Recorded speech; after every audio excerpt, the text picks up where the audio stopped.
សួស្តីអ្នកទាំងអស់គ្នាស្វាគមន៍មកកាន់ Channel ចែកគ្នាដឹងហើយថ្ងៃនេះ Channel របស់យើងខ្ញុំមានព័ត៌មានមួយមកជម្រាបជូនអ្នកទាំងអស់គ្នាដែលព័ត៌មាននេះមានចំណងជើងថាបែកធ្លាយខ្ទេចខ្ទីនៅតម្លៃសេវាផ្លូវភេទគ្រប់លំដាប់នៅរាជធានីភ្នំពេញមានវីដេអូសេវាផ្លូវភេទនៅភ្នំពេញមានតម្លៃខុសគ្នាទៅតាមបែបផែននិងលំដាប់ថ្នាក់របស់វាគឺមិនដូចគ្នាឡើយខ្លះធូរថ្លៃឬខ្លះទៀតនិងថ្លៃសែនថ្លៃនេះបើតាមអ្នកប្រឡូកសេវាផ្លូវភេទជោគជាំបង្ហើបថា1ផ្ទះបននារីដែលមានម៉ាយ៉ែមគ្រប់គ្រងតាមផ្ទះបនមានតម្លៃធូរជាងក្រុមណាទាំងអស់គឺអាចពី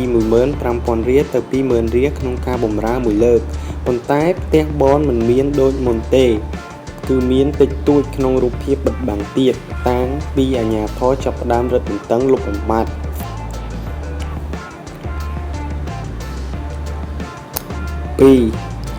នារីបោយដៃនារីបោយដៃតាមសួនច្បារកន្លុកកន្លៀតជាក្រុមលំដាប់ទាបហើយអ្នកស្វែងរកសេវាសិទ្ធិភាគច្រើនពុំសូវនិយមទេព្រោះគិតថានារីក្រុមនេះអាចនឹងបង្កហានិភ័យខ្ពស់លើបញ្ហាសុវត្ថិភាពពិសេសរោគសង្គមឯសម្រស់វិញក៏មិនសូវកើតល្បិចក៏សម្បូរថាមិនថាសប្បាយពីយប់ព្រឹកឡើងអស់ទូរស័ព្ទបាត់កាបូបឈឹងអញ្ចឹងហើយគេមិនសូវយកក្រុមនេះជាគ្នាទេ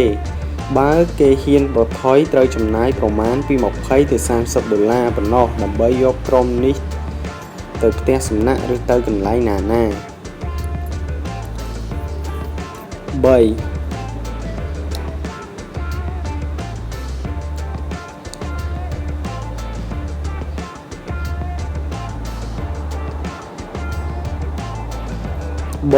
ទៀមកាហ្វេតាមទៀមកាហ្វេមានលំដាប់ទៀតទៀមកាហ្វេខ្លះលក់កាហ្វេគ្រាន់តែលាក់បាំងតែសេវាផ្លូវភេទមានបម្រើក្នុងតម្លៃប្រមាណ 20,000 រៀលដើម្បីសោយសុខម្ដង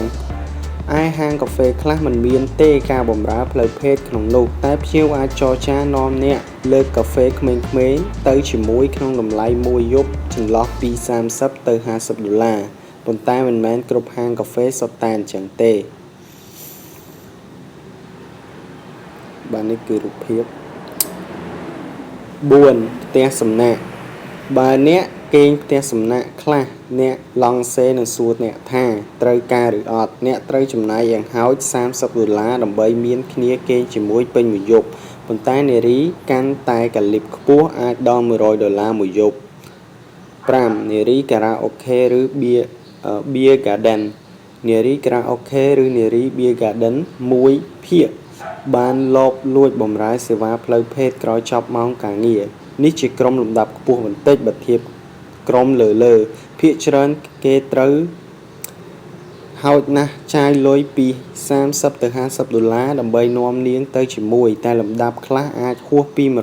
$100និយាយទៅតិចឬច្រើនក៏អាស្រ័យទៅលើមនោសញ្ចេតនាខ្លះដែរថាតើនាងពេញចិត្តអ្នកសង្ហាពូកែនិយាយឬស្រឡាញ់ប៉ុណ្ណាសម្រាប់ក្តីស្នេហ៍មួយរាត្រីនេះ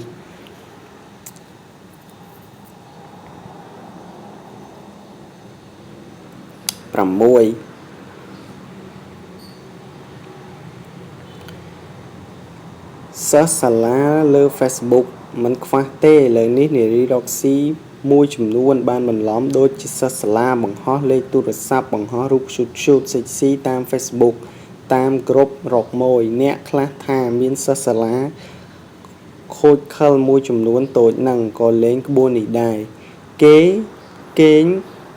ជាមួយក្រុមនេះម្ដងត្រូវចំណាយខ្ទង់$30ខ្លះក៏ខ្ពស់ជាងហ្នឹងព្រោះមិនឲ្យខ្ពស់យ៉ាងម៉េចបើឡើងតែងសិស្សសាលាដែរហើយហ្នឹង7ហាងម៉ាស្សាធម្មតាមិននឹងចុះលុយថ្វីដៃអ្នកម៉ាស្សាធម្មតាអ្នកម៉ាស្សាអង្គុយឲ្យរើសក្នុងទូកញ្ចក់មានតម្លៃ$4-5ទៅ$10នឹងឯងតែបើហ៊ានលើសពីម៉ាស្សាហ្នឹងត្រូវដកពីកាបូប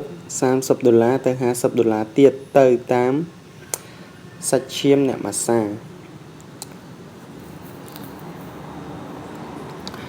8 Steel ម៉ូតូអូតូសំញែងគល់ផ្លូវមិនមែនរឿងថ្មីអាណានារីក្មេងមួយចំនួនល្ងាចប្រឡប់ឡើងជិះម៉ូតូអូតូទំនើបឌុបគ្នាបង្អួតគល់ផ្លូវតាមផ្លូវឲ្យភ្នែកអ្នកជិះឡានអ្នកហ៊ឺហាប៉ុន្តែមិនមែនភាពហ៊ឺហានិងរូបសម្ហារបស់អ្នកទេដែលតាក់ទាញគឺប្រាក់ពី$50ទៅ$100ក្នុងមួយយប់ដែលអ្នកត្រូវចែកឲ្យនាងចាយទៅវិញដែលមានឥទ្ធិពលក្រុមនេះត្រូវបានគេចាត់ទុកថាជាក្រុមនារីកាលីបខ្ពស់ឈានចូលមកដល់ទីបញ្ចប់ហើយសូមអរគុណអ្នកទាំងអស់គ្នាសម្រាប់ការចំណាយពេលវេលាចូលមកក្នុង Channel របស់យើងខ្ញុំដើម្បីស្ដាប់ព័ត៌មានហើយបើសិនជាអ្នកទាំងអស់គ្នាចូលចិត្តសូមកុំភ្លេចចុច Subscribe ឲ្យអ្នកមួយផងបាទសូមអរគុណសូមជម្រាបលា